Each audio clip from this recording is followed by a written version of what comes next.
Tonight, violent clashes and a fragile ceasefire as Syria's leader struggles to unite his country.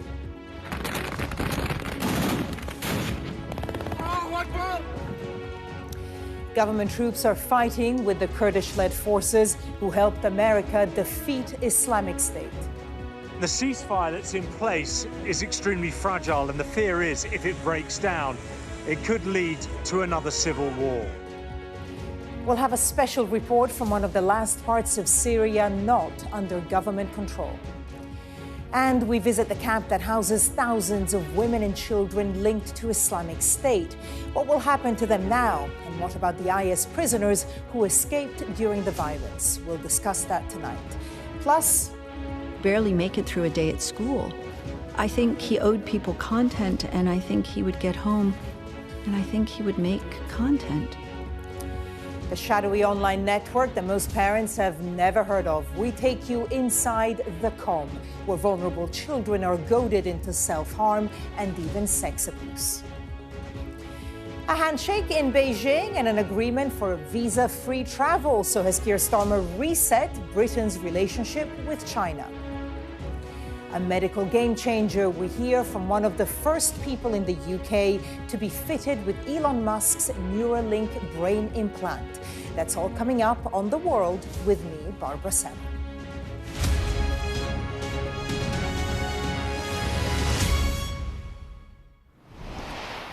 Good evening. We're going to focus on Syria tonight. That's after weeks of fierce fighting between government-backed forces and Kurdish fighters caused mass displacement. And here's why what's happening there matters. There's a new man in charge. He's promised to reunite the country without risking regional security. You'll remember that thousands of Islamic State fighters and their families are being held in northern Syria. The US, the UK, and countries across Europe want them to stay there because they believe radicalization is too great, the risk of it. But it's believed that dozens of them have escaped during the violence, and thousands more will soon be transferred to Iraq. I've been in this camp for almost 9 years. I worry about dying here. I can't see a way out. For now, a fragile ceasefire is just about holding. Under the agreement, the Syrian army assumed control of the city of Raqqa and the province of Deir el-Zor. Our international correspondent has been traveling across northeast Syria, near frontline positions outside Hasaka, inside an ISIS detention camp still under Kurdish control, and in the city of Qamishli, where families who have fled the violence are now sheltering. Here's Alex Rossi's special report.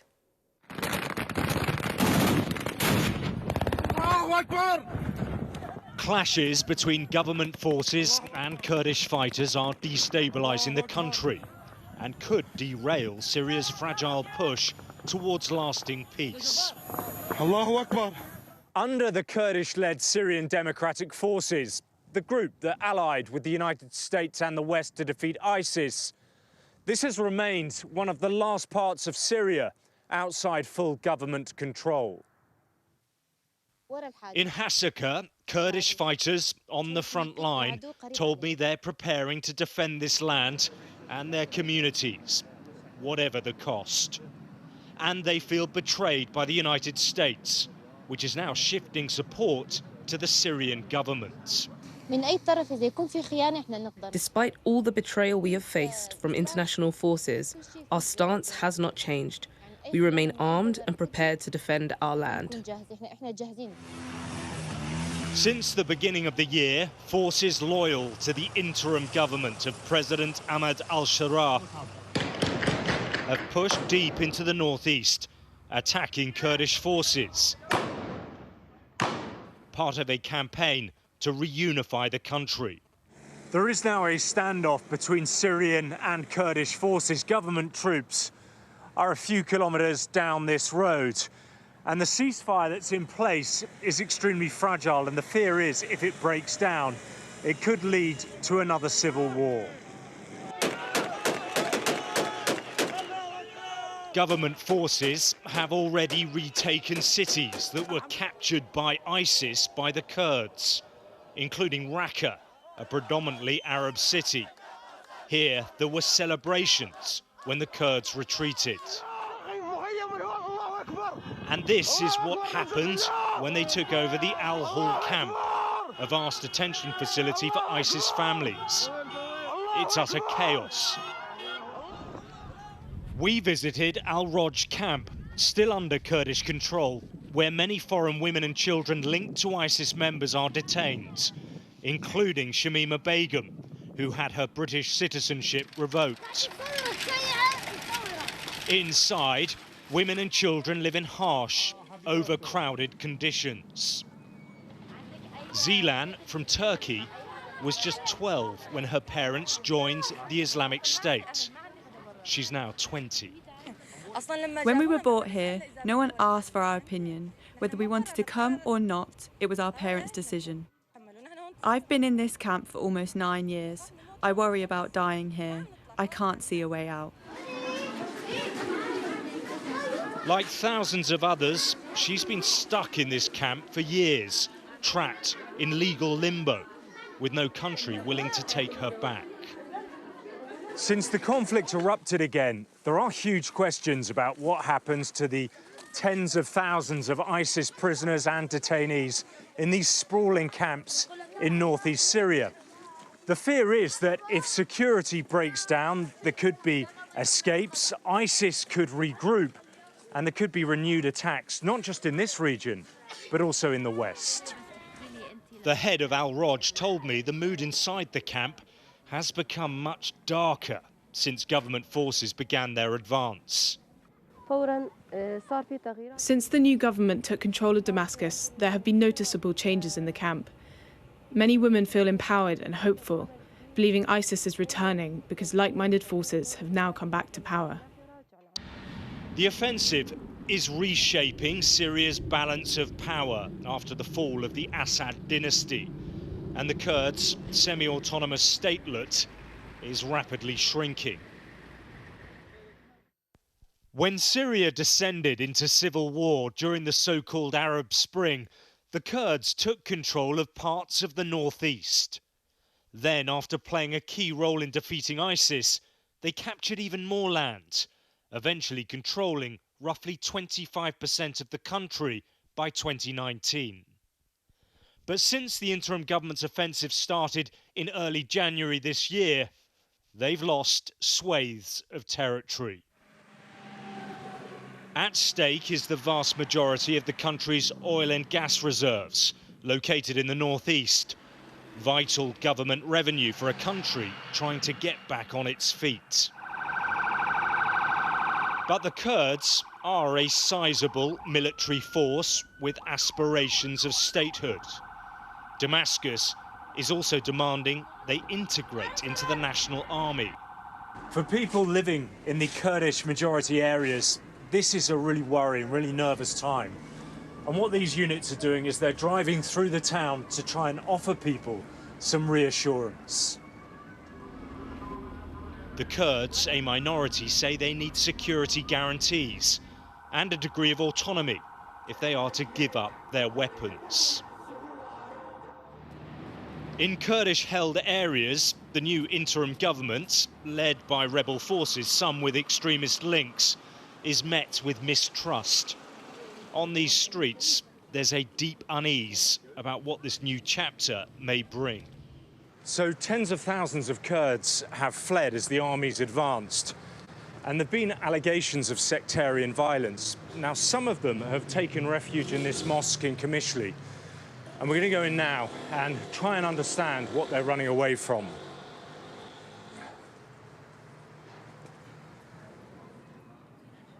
Shireen Abdul Fattah is terrified. She's sheltering here with her family, bracing for the possibility of war between the new authorities in Damascus and Kurdish forces. We were afraid of airstrikes and of death. Children were being killed, women arrested and tortured. The new government is fundamentally terrorist in nature. In 2014, my hometown was attacked by Al-Qaeda and its affiliates. The man who was once a part of those groups is now the president of Syria, and nothing has changed for the Kurds. America says it protects us, yet it betrays us. We are treated like something to be sold or bought, while our children are killed before our eyes. At night, armed militias guard the roads in the darkness. Across Kurdish areas, tensions are high as residents wait to see what comes next. A 15-day ceasefire to move ISIS prisoners to a more secure location in Iraq is already starting to fray. And here they say if the Syrian army tries to take this region by force, they will fight to the end. And Alex joins us live now from Erbil in Iraq. So Alex, is this a ceasefire in name only? What have you been seeing on the ground?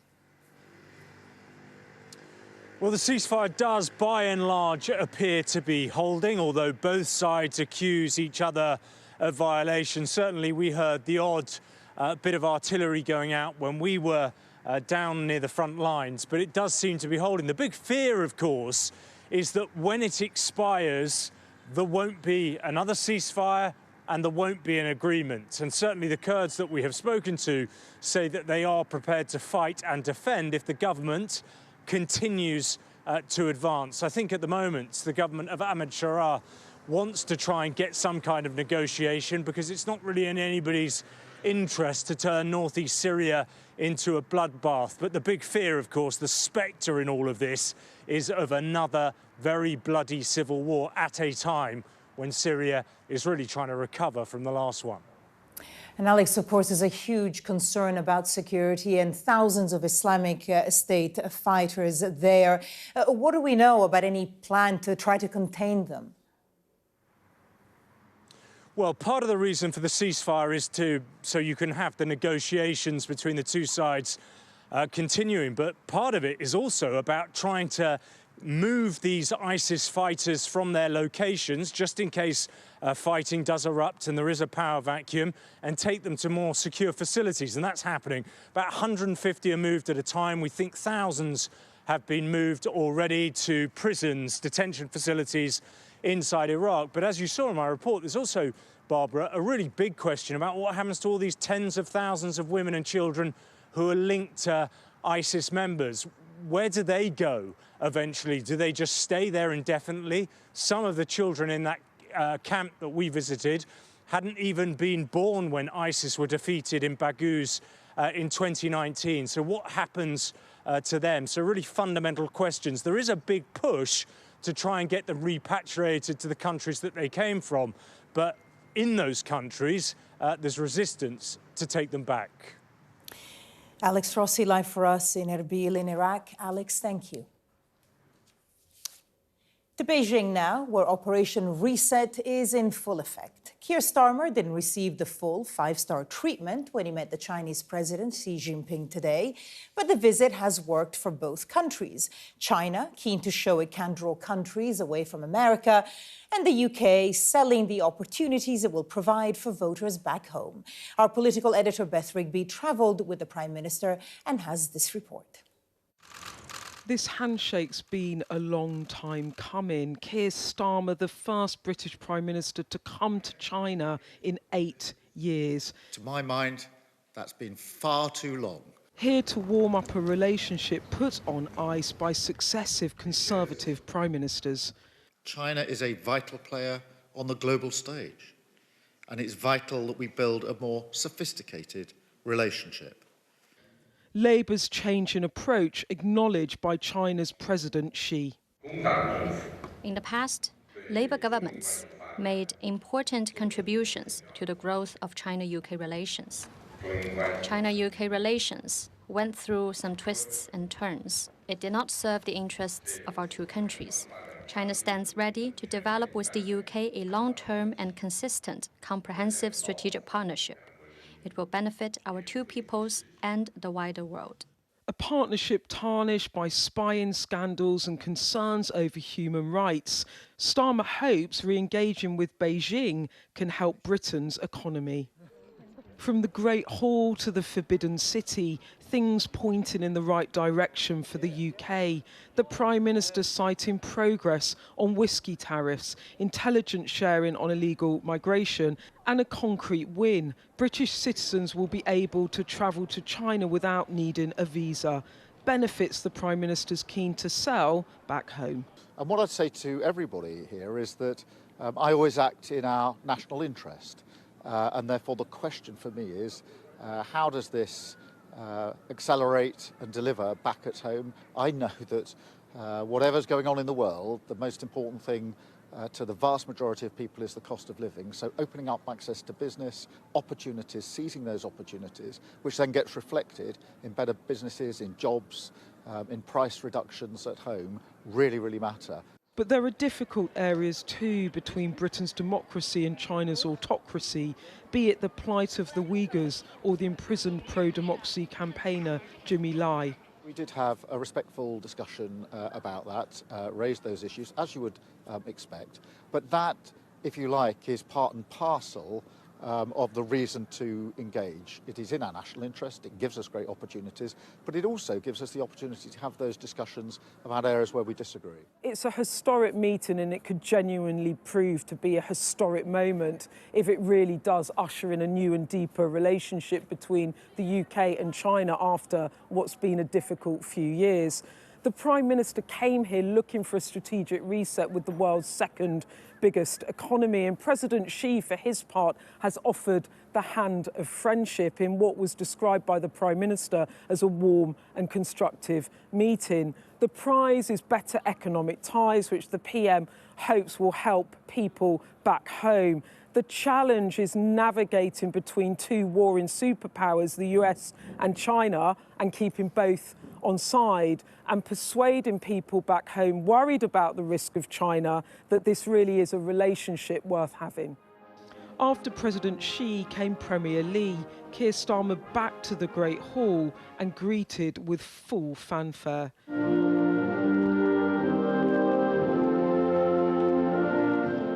The two sides' delegations here too getting down to business. China, a superpower the UK can ill afford to ignore. After a rough few weeks, Keir Starmer will chalk this particular reset up as a win, even if he faces resistance back home. Beth Rigby, Sky News, Beijing. Well, our Asia correspondent Helen Ann Smith is in Beijing and joins us now. Helen Ann, I guess one of the markers of success on these visits is whether both sides come away with a win. So far, does it look like they both have? I think in relative terms, yes. I think actually the visit's been reasonably notable for kind of the warmth and the optimism that's been seen in a lot of the language. Certainly from the British side, there are things that Keir Starmer can go home and really sell to people as wins. That visa-free travel, reduction of tariffs on Scotch whisky, and there was progress too on illegal migration. A lot of the engines that power those small boats crossing the channel come from China. From China's perspective, there was agreement to cooperate on sectors that are really important to it, particularly renewable energy, healthcare, financial services, things like that. And also in the Chinese readouts, they managed to get the Prime Minister reconfirming his commitment to what's called the One China policy. In other words, the sort of non-official recognition of the island of Taiwan that China sees as its own. Diplomatically for China, that's important too. But look, I think it's worth saying that, look, the UK is not considered to be an enormously big player here. There are delegations in this city almost bi-weekly of different kind of leaders coming in and out. This, for the Chinese, is sort of relatively run-of-the-mill. The UK is seen as a country that has flip-flopped on China policy for the last decade, not made the efforts and the overtures of some of our European counterparts. But look, despite all that, I think there were signs that the Chinese were pleased that the UK was here. And I think in some of the language used, both by Xi Jinping and in the state media, I think it is genuinely being seen as something of a reset after 8 years, really, where governments have been sort of much more hostile towards this country. And I think for both sides, big wins in terms of the optics. Speaking about the optics, how would you say overall that this plays into China's specifically strategy? Look, I think optics have been extremely important for both sides. And actually, when it comes to China, I think that is actually where their biggest victory lies in all this. Obviously, for the Prime Minister, he can go home and show that he's sort of, you know, quote-unquote grown up and that he's restarted this relationship. But look, for the Chinese, the timing of the visuals just couldn't be better for them. The British Prime Minister is here revamping, rekindling this relationship at precisely the time that a certain Donald Trump is sort of pouring cold water, if you like, on that more traditional transatlantic relationship, really sort of sowing seeds of distrust over Greenland and other things, and tariffs and whatnot. And look, for the Chinese, that is just so important. Remember, this is a highly strategic, highly calculated regime that takes the long view, that always carefully plans and thinks about these things. I think it was really notable that in the introductory statements to each other, Xi Jinping quoted from a Chinese proverb. It's actually a quote from Mao Zedong, Chairman Mao, and the quote essentially goes, you know, range far your eyes over long distances or long vistas. And it sort of means take the long view, stand back, don't get distracted by short-term gains. That is how China approaches its foreign policy, because its longer-term plan, its longer-term game is to say to the world, look, we are the most reliable global superpower. We are the most stable force of global leadership. And countries like Europe, hey, why not take a look towards us? They know they're not going to suddenly shift a bunch of allegiances overnight. Of course they're not. But I think they can push up at the edges of that. And for the Chinese, that's very important indeed. Helen Ann Smith, our Asia correspondent, live in Beijing. Helen Ann, thank you. And we're now joined from Beijing by Victor Gao, Vice President of the Center for China and Globalization. Mr. Gao, thank you so much for joining us here on the program. I guess the obvious first question to you, I was discussing with our correspondent, how is this visit being seen in China? Are the authorities happy to see the British Prime Minister? Thank you very much for having me. First of all, congratulations to Prime Minister Starmer and his big delegation on a very successful visit to China. This visit is long overdue, but it demonstrates the pragmatism and realism on the part of the British government and the British people, and also the realism and pragmatism on the Chinese side. Now, what it means is that China and Britain need to really re-engage with each other as complete equals with each other, respecting each other, sovereignty, territorial integrity, and also, to the extent possible, promote each other in terms of economic development. Now, in this way, China and Britain can really be partners with each other in promoting more trade and more people-to-people exchanges. In China, there is high level of appreciation and goodwill towards the British people, the British culture, you name it. So I think this laid the groundwork for the good relations to come. Some people say the golden era in China-British relations will never come back. Allow me to say, if the golden era will not come back, let's make sure that we may achieve the platinum era in China-British relations. So there is a lot of optimism and forgive me for interrupting you. If I could just ask, obviously it's been several years since a British Prime Minister visited China. One of the things that was agreed, visa-free travel for 30 days, is something that many European countries already have. So it could be perceived that the UK has kept its distance from China. You speak of a platinum era. How much does Donald Trump have to do with this possible platinum era that we could see between China and the UK? Well, allow me to say, with or without President Trump, China and Britain have all the reasons and all the incentives to size up with each other as equals and be very pragmatic and realistic in dealing with each other. Now, whether President Trump and his kind of disdain towards Britain and dismissing the British role in the war in Afghanistan helped, that's another matter. But I would say China and Britain should really celebrate this moment of real re-engagement, and hopefully they can bring the maximum benefit to the British people and the Chinese people. Allow me to also make a personal recommendation. I hope with this groundwork already laid, we, the two countries, should also look forward to prepare for a state visit by His Majesty the King to China, because the late Queen made a very important visit to China in the middle of the 1980s. It is long overdue for the Majesty the King to come to visit China again. We'll see how that develops. But interestingly, Xi Jinping did mention that there were some twists and turns that did not serve the country. There's still many issues that cause tension, certainly in the United Kingdom. Issues like the imprisonment of Jimmy Lai, the treatment of the Uyghurs in China. Now, the Prime Minister did say that the leaders had a respectful discussion on these issues. How much of an impact do you think these respectful discussions are going to have on Chinese policies on these issues? Well, let's be honest. China and Britain, two very important countries with almost completely different histories and civilizational evolution to today. It is not possible to expect that China and Britain are identical to each other. So having some differences or even problems should be considered completely normal and completely logical. The challenge is not whether we have problems or not with each other. The challenge is whether we have the courage and the vision and the wisdom to transcend. Forgive me, I suppose my question would be whether you think that those words would have had any impact whatsoever on Chinese authorities. For the British audience, I would want to emphasize, please treat China as completely an equal country, and China will never flinch on matters of principle, and China will always defend its sovereignty and territorial integrity.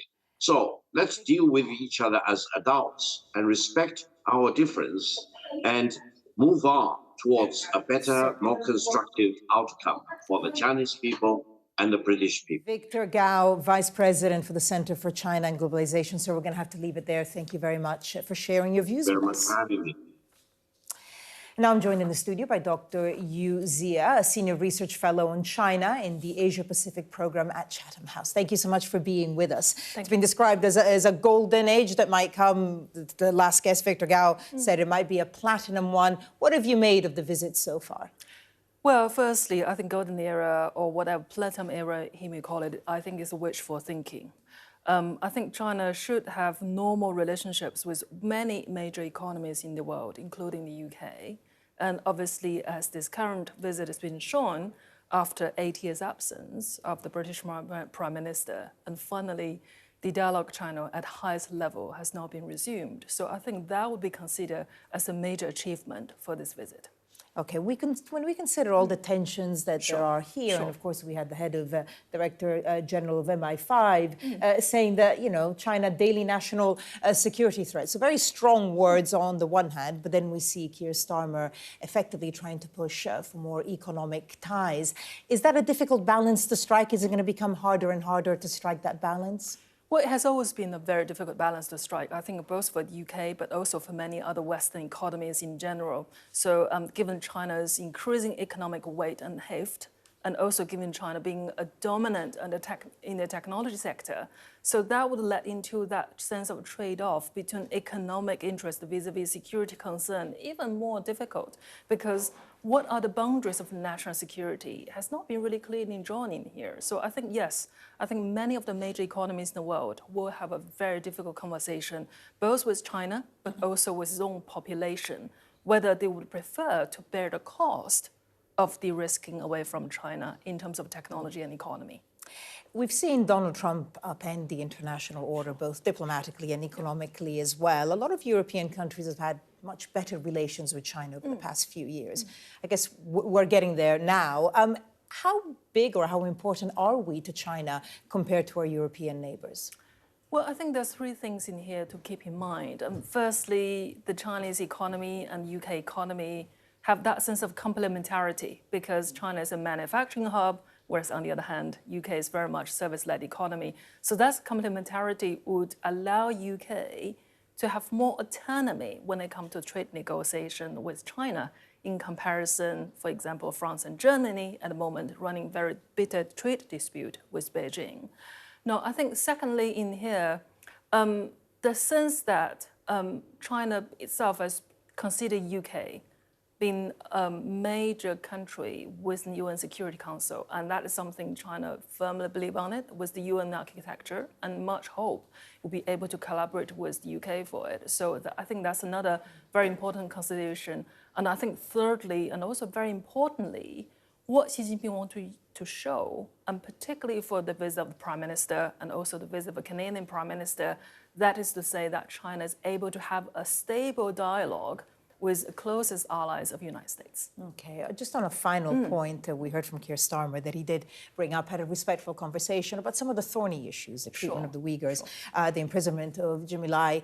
Do you think that would have any impact whatsoever? Even, I don't know, potentially a negative, and would it even irk them, or would it just be ignored, do you think? Well, I think one of the benchmark, what we can judge this, is how quickly the sanction towards those MPs at Westminster will be able to be removed. And if that would be removed quite quickly, and I would assume Prime Minister's words have quite significant impact.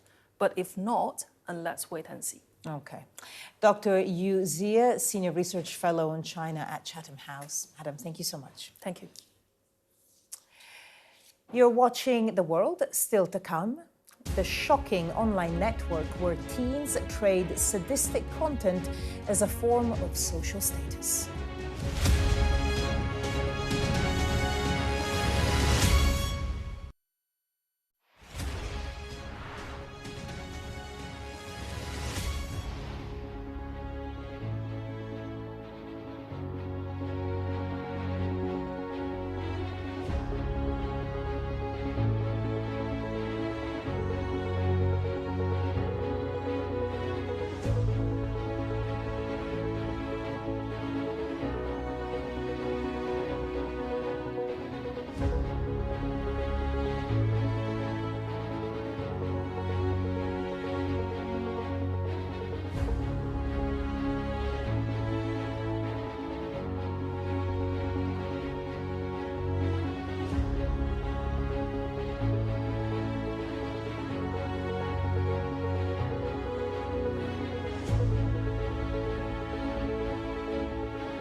What's the best thing about being a Sky News presenter?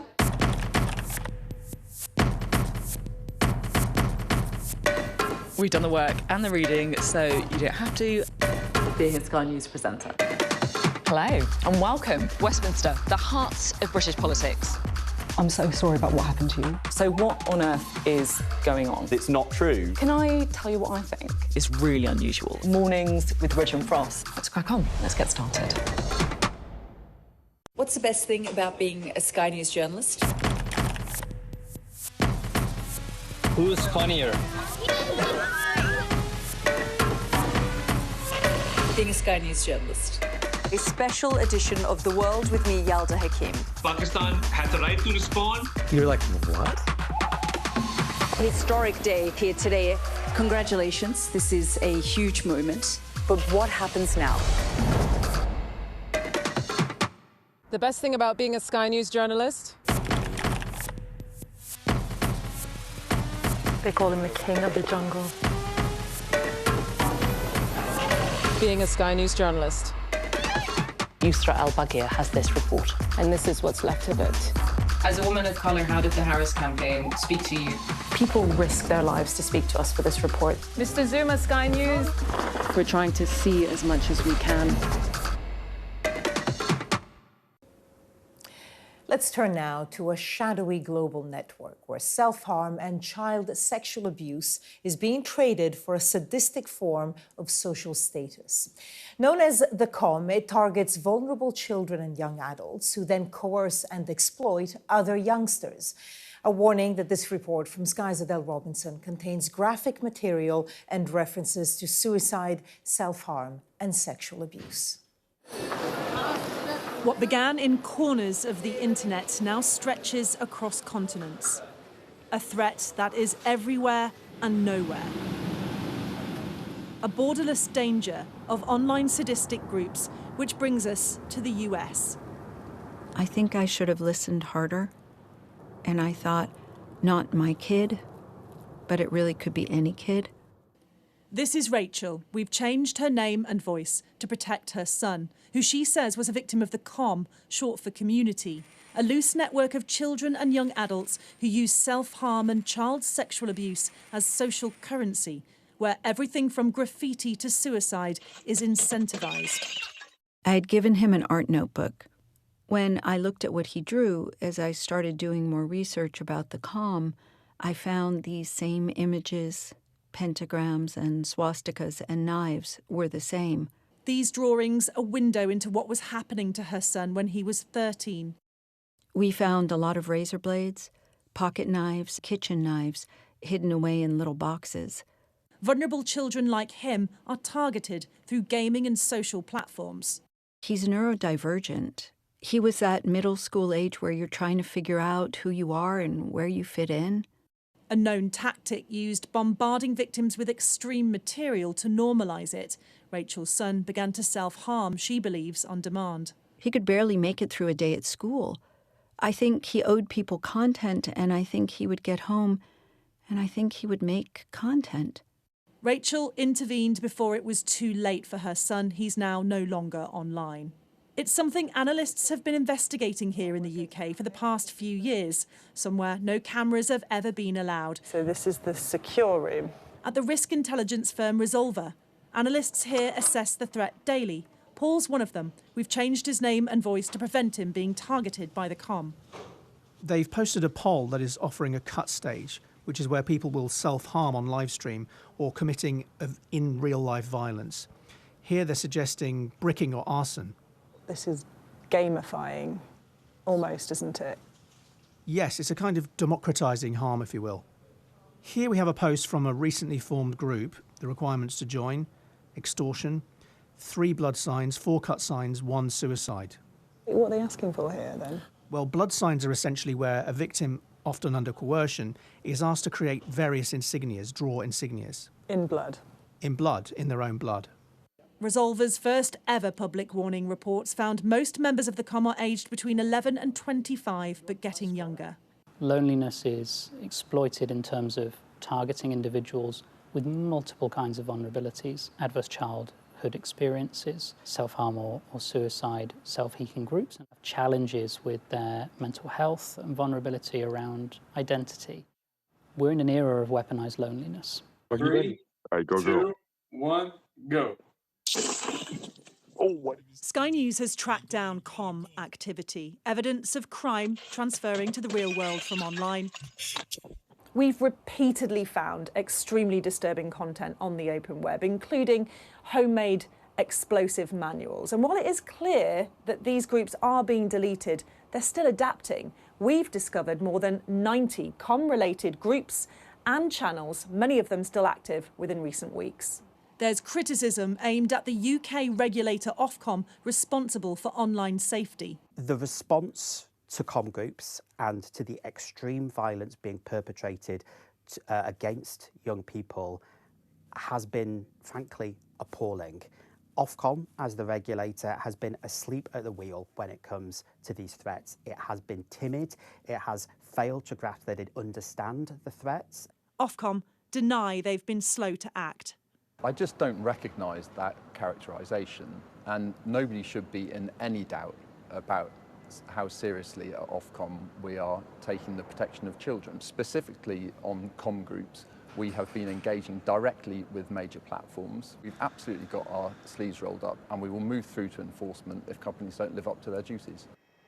The Home Office declined our request for an interview, but in a statement, the Safeguarding Minister said the government won't tolerate children being abused online and vowed to shut networks down. Meanwhile, experts are calling for a global, coordinated response for a threat that's growing, a danger most parents have never even heard of. Adele Robinson, Sky News. And if you've been affected by this story, you can contact the Samaritans on 116123, or you can email joe@samaritans.org. And if you have any experience of the COM yourself that you would be prepared to share with Sky News, please email us at onlineaware@sky.uk. You're watching The World. Coming up next, Donald Trump's border czar attempts to defuse tensions in Minneapolis, saying ICE could withdraw from the city on certain conditions.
The best thing about being a Sky News journalist? I'm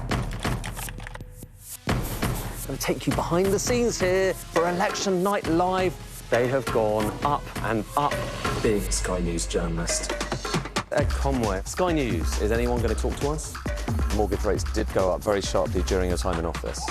Here it is. First off, just the scale of what we're looking at. Our data shows it's been happening. Question is, why it hasn't been stopped. To Minneapolis now, a U.S. city that's become a flashpoint in Donald Trump's crackdown on undocumented migrants, with 2 protesters killed by immigration officers over recent weeks. Now, new footage has emerged of a man who was shot dead by ICE officers on Saturday. The video shows Alex Pretty 11 days before he was killed. It shows a 37-year-old clashing with officers and kicking the taillights of their car. Well, officers are then seen chasing after him before tackling him to the ground. Now, in the video, Alex Pretty can be seen with a handgun holstered behind his back. After his death, authorities initially suggested that he was shot because he was armed. Well, following Pretty's death, Donald Trump sent his border chief to the city. Tom Homan today indicated the number of ICE officers there could come down if local officials cooperate. If we get these agreements in place, that means less agents on the street. More agents in the jail means less agents in the street. This is common sense cooperation that allows us to draw down on the number of people we have here. Yes, I said it, draw down the number of people here. Because we have the efficiency and safety of the jails and the prison. Tom Homan speaking there, while our correspondent Martha Kellner is following events from Minneapolis. This is the first time that we've heard from Tom Homan, President Trump's border czar, since he arrived in Minneapolis a few days ago. He has undoubtedly been brought in to lower the temperature here. He is seen as a cool-headed or more cool-headed, but very committed, hardline enforcer of President Trump's migrant crackdown. He said that President Trump told him, we need this fixed and I am the man to fix it, he said. There was an admission that he wouldn't be here if federal government had done everything perfectly so far, but there wasn't a great deal of contrition. There was certainly no words of condolence for the families of Alex Pretty and Renee Good, the two American citizens killed here over the past few weeks by immigration enforcement agents. He did speak about this drawdown, this gradual reduction of the number of agents on the street from the 3,000 that are currently here, but it's clear that that has conditions attached. He said that Democratic leaders in the state would have to open up jails to federal immigration agents, something that hasn't happened so far. So I think that is a watch and wait and see rather than something that's going to happen immediately. He also talked about more targeted law enforcement, so not rounding up people, plucking them from the bus stops, as I've seen happening here over the past few weeks. Targeted enforcement is something that ICE immigration agents have done in the past. You find a target, you surveil them, then you arrest them. So we'll also wait and see if that happens, but that would certainly be a shift on the ground. The British boxer Anthony Joshua has paid tribute to his two friends who died in a car accident in Nigeria last month. The former heavyweight world champion was in the vehicle with Sina Gami and Latif Lats Ayodele when they lost their lives in the collision. In a video posted online, he talks about what the loss has meant to him. We lost people that we dearly care about and have been like major players in all of our lives, major players in all of our lives. It's tough, it's really tough. You know, they're my brothers, they're my friends, first and foremost. Then we became business partners, we became hustlers, we became lieutenants, we became generals, we became everything. We became housemates, we were living together. And I'm sure their parents 100% are proud of them, because I am. You're watching The World. Coming up, a new brain chip developed by Elon Musk is hailed as a game changer for people with severe paralysis.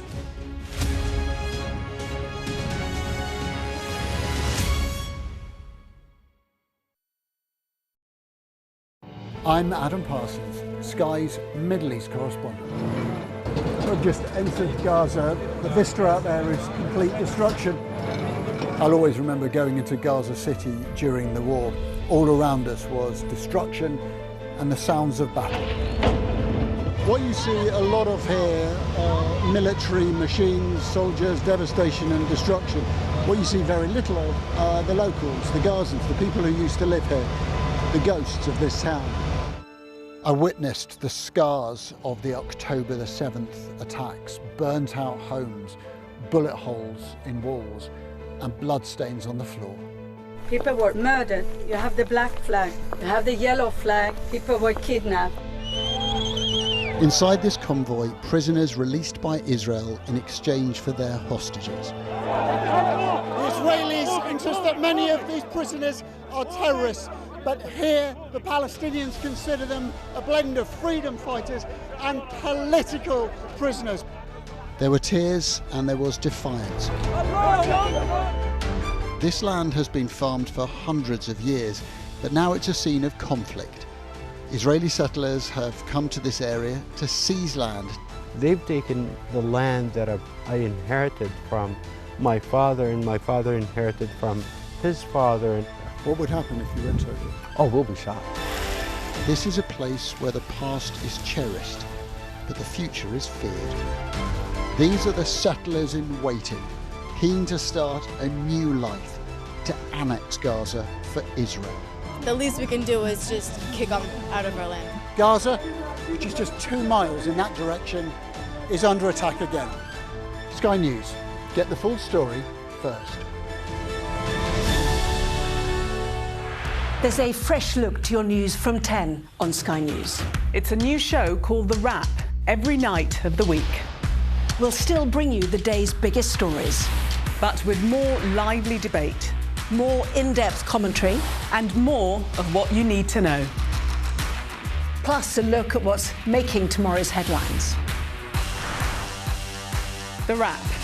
Everything wrapped up for you from 10 on Sky News. What's the best thing about being a Sky News presenter?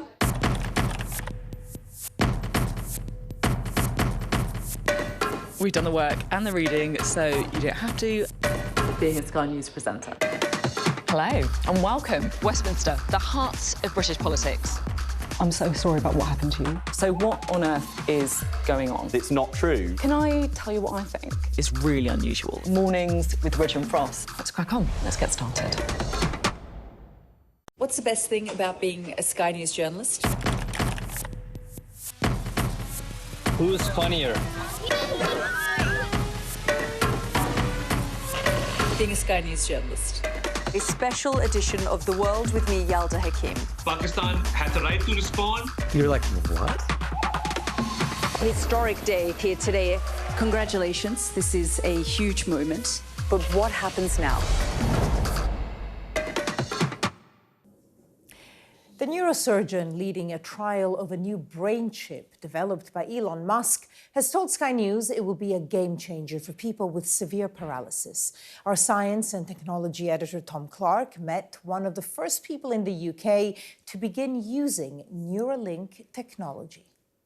It's a massive change in your life where you can suddenly no longer move any of your limbs, and this kind of technology kind of gives you a new piece of hope. Though he's paralysed from the neck down, Sebastian Gomez Peña can now control his laptop and phone using just his mind. Everyone in my position tries to move some bit of their body to see if there is any form of recovery. But now I think I'm moving my hand to the right, to the left, think about clicking my fingers, and the technology just understands what I want to do, and it does it. Yep. You wouldn't even know the chip was there until it needs a daily charge. If you hold it to my head right there, this means this is how you charge it. So I'm charging the chip. That is exactly what you're doing. A keen rugby player and musician, Seb had just finished his first term at medical school when he made one ill-judged dive off a boat on holiday. When I dived, I hit the floor and hit my head, and alongside breaking my neck, also broke my front 2 teeth, and yeah, that's how I started. But it ended up with Seb enrolling in the first UK trial of the Neuralink device, a 5-hour operation performed largely by robot, which, through a hole in his skull, inserted threads 1/10 the thickness of a human hair, connecting 1,000 electrodes to the part of his brain that controls hand movements. It makes the experience a lot better. This is the first time his doctors have seen him since the device was switched on. That's brilliant. Really good control. This technology is going to be a game changer for patients with severe neurological disability. And those patients have very little, really, to improve their independence. Neuralink, which allowed us to access the trial but didn't want to be interviewed, now confirmed 21 people have been fitted with the device, including 7 in the UK. Some users are able to train the AI that interprets their brain signals to type on a virtual keyboard, even control a robotic arm, or just played with their children. Oh, you smoke, man. The company's controversial founder promises even more. As we advance the Neuralink devices, you should be able to actually have full body control and sensors from an Optimus robot. So you could basically inhabit an Optimus robot. The future is going to be weird, but pretty cool. Weird, and with it, serious questions about future users' safety and privacy, but a way off. Neuralink still needs to do larger trials and share its data with the public to prove these devices are safe and effective long term. Elon Musk, whatever you think of him, does have a record of success. But in this endeavour, he depends on brave, determined volunteers like Seb to deliver it. Tom Clark, Sky News, London. And that is all from us on The World this week. Thanks for watching. Coming up next, it's The Wrap with Anna Botting.